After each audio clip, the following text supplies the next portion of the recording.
So, you want to know, should you watch Gridman? I know you've been browsing the internet, and you saw these juicy thighs somewhere. Now you want to know, is the anime any good or should I just stick to hentai? Don't you worry, I've got your back.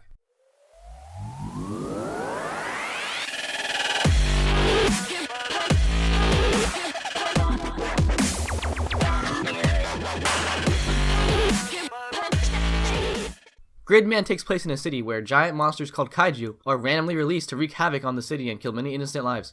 A single student ends up with the power to fight against them by morphing into a giant himself. Wow, that kind of sounds like Attack on Titan, doesn't it? Well, it's nothing like Attack on Titan.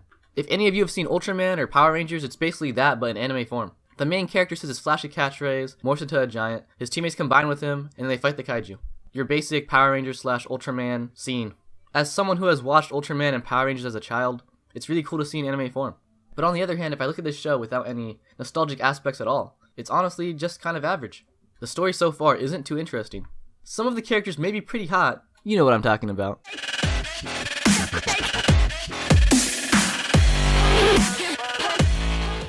But as they are right now, they don't really have any depth. The fights are pretty short and formulaic as well. Every episode a new kaiju is spawned, Gridman fights back, but at first it looks like a loss, then he uses his new gear to beat it. The show isn't perfect, but there are aspects that are good about it. The fights may be formulaic, but to me they look pretty awesome. They make good use of CG in a way that doesn't take away from the action. You can really feel the weight of a lot of Gridman's attacks.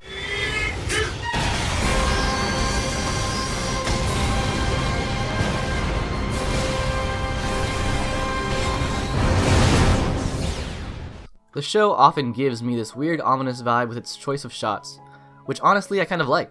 Also, there's plenty of fan service. If you're into 15-year-old girls, what the fuck is wrong with you people? So, do I recommend watching this anime? If you are a fan of Ultraman or Power Rangers, you should absolutely watch this show. If you aren't, then let me explain this in a way you'll understand. Overall, this show is pretty average, and if you're looking for a show to watch and not expecting something too amazing, then give it a try. And how can you resist these?